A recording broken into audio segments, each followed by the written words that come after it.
Hello, everybody. It's Cody at Cody's Reading Time, and I'm back with another story out of American Fairy Tales by L. Frank Baum, the author of The Wonderful Wizard of Oz. And if you like my narrations, please subscribe to my channel. I upload new stories every single day, and there's always going to be something new to listen to. This story is called The Girl Who Owned a Bear, and I hope you enjoy it. Here we go. Mama had gone downtown to shop. She had asked Nora to look after Jane Gladys, and Nora promised she would. But it was her afternoon for polishing the silverware, so she stayed in the pantry and left Jane Gladys to amuse herself alone in the big sitting room upstairs. The little girl did not mind being alone, for she was working on her first piece of embroidery, a soft pillow for Papa's birthday present. So she crept into the big bay window and curled herself up on the broad sill while she bent her brown head over her work. Soon the door opened and closed again quietly.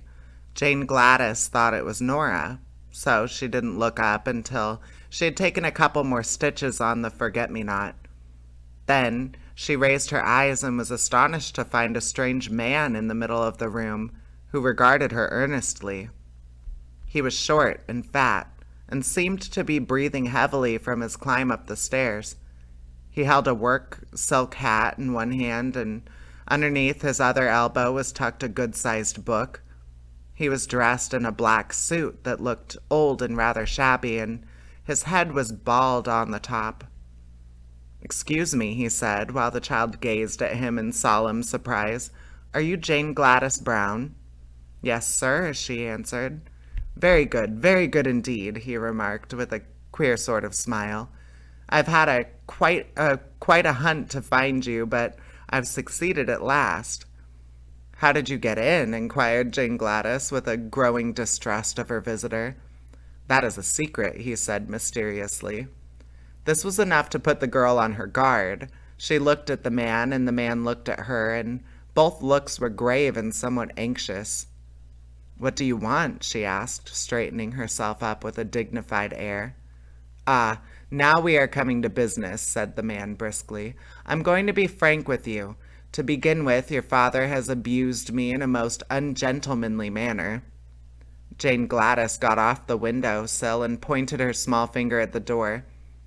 "Leave this room," she cried, her voice trembling with indignation.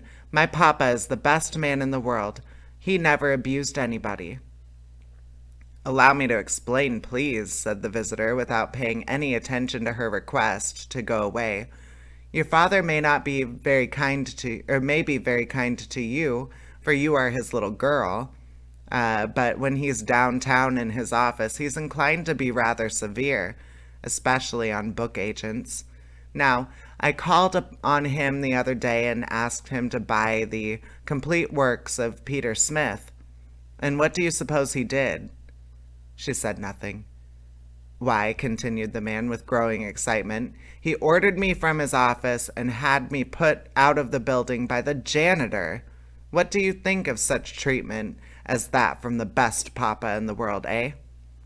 "I think he was quite right," said Jane Gladys. "Oh, you do? Well," said the man, "I resolved to be revenged for the insult. So as your father is big and strong and dangerous, I have decided to be revenged upon his little girl." Jane Gladys shivered. "What are you going to do?" she asked. "I'm going to present you with this book," he answered, taking it from under his arm. Then he sat down on the edge of a chair, placed his hat on the rug, and drew a fountain pen from his vest pocket. "I'll write your name in it," said he. "How do you spell Gladys?" "Gladys," she replied. "Thank you. Now this," he continued, rising and handing her the book with a bow, "is my revenge for your father's treatment of me. Perhaps he'll be sorry he didn't buy the complete works of Peter Smith. Goodbye, my dear." He walked to the door, gave her another bow, and left the room, and Jane Gladys could see that he was laughing to himself as if he were very much amused.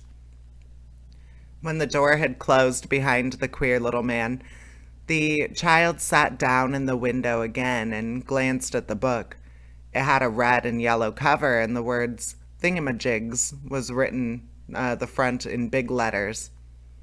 Then she opened it curiously and saw her name written in black letters upon the first white leaf. He was a funny little man, she said to herself thoughtfully.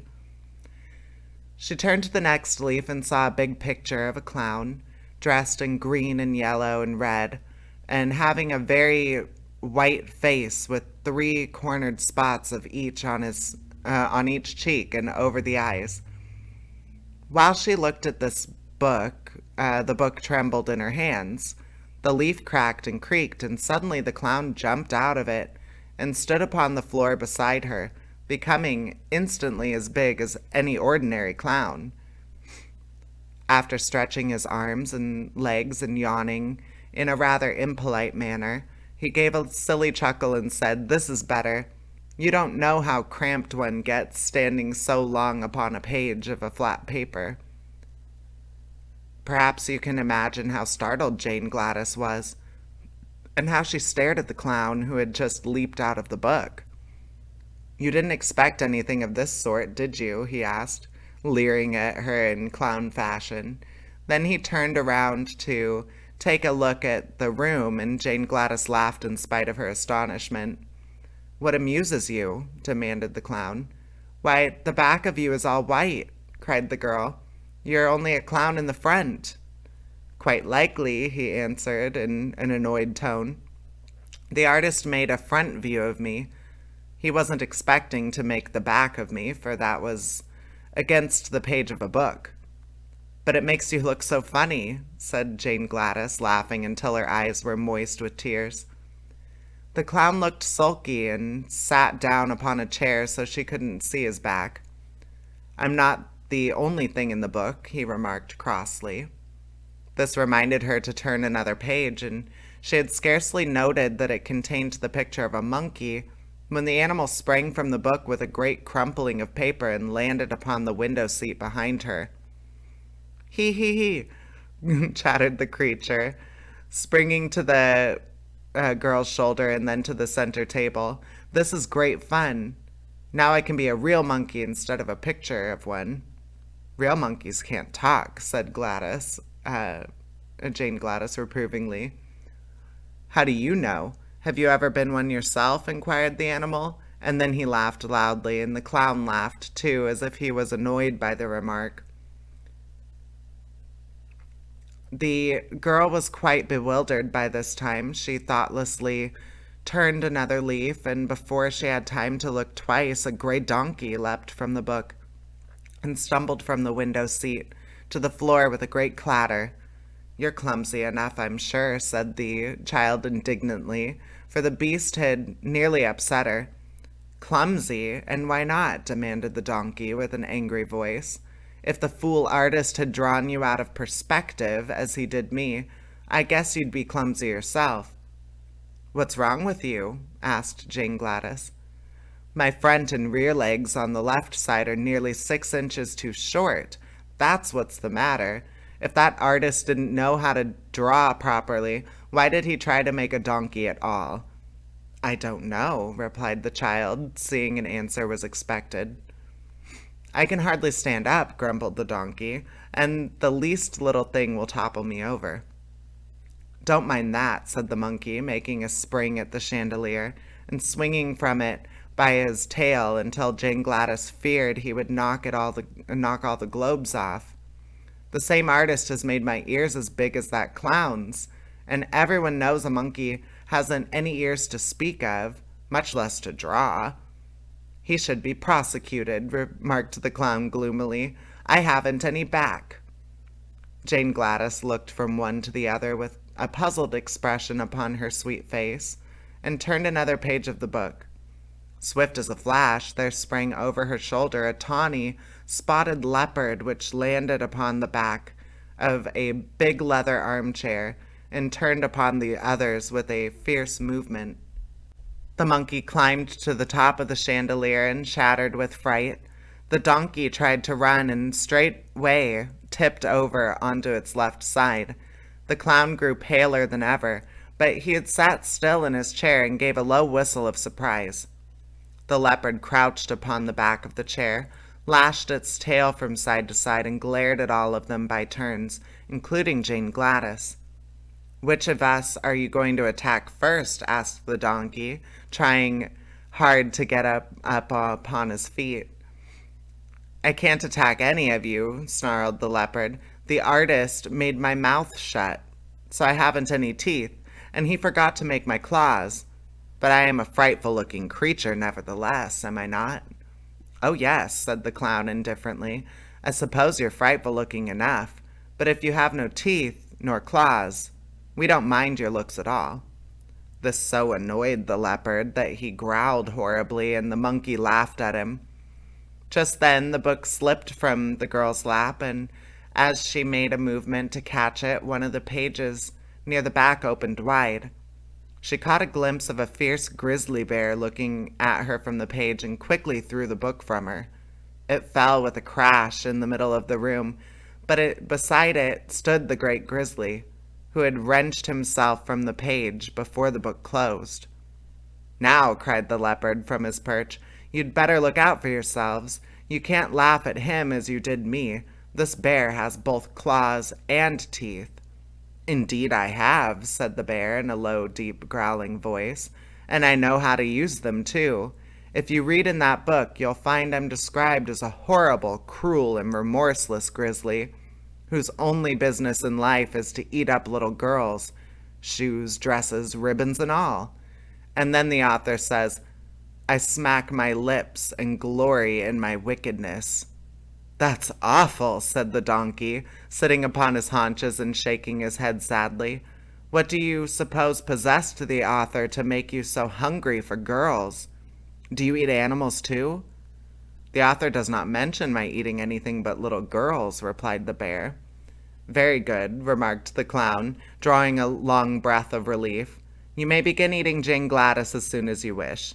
She laughed because I had no back. "And she laughed because my legs are out of perspective," brayed the donkey. "But you also deserve to be eaten," screamed the leopard from the back of the leather chair, "for you laughed and poked fun at me because I had no claws nor teeth. Don't you suppose, Mr. Grizzly, you could manage to eat a clown, a donkey, and a monkey after you finished the girl?" "Perhaps so, and a leopard into the bargain," growled the bear. "It will depend on how hungry I am.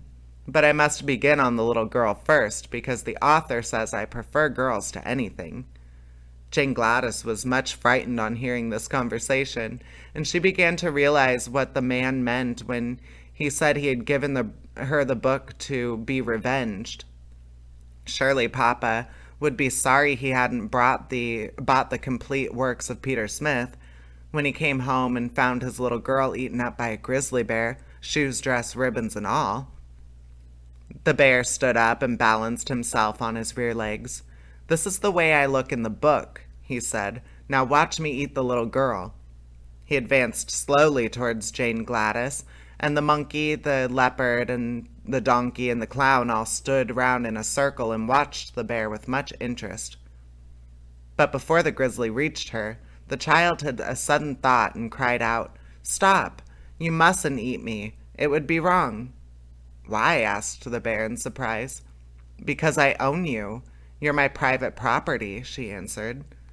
"I don't see how you make that out," said the bear in a disappointed tone. "Why, the book was given to me. My name's on the front leaf, and you belong by rights in the book. So you mustn't dare to eat your owner." The grizzly hesitated. "Can any of you read?" he asked. "I can," said the clown. "Then see if she speaks the truth. Is her name really in the book?" The clown picked it up and looked at the name.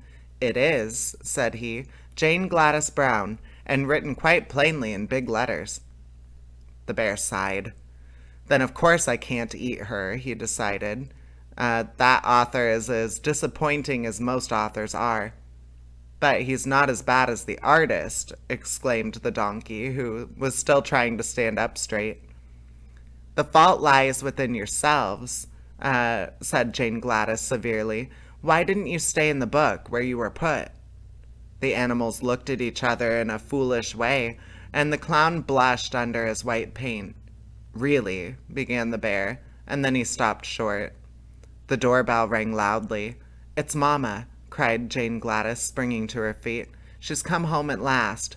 Now, you stupid creatures." But she was interrupted by them all making a rush for the book.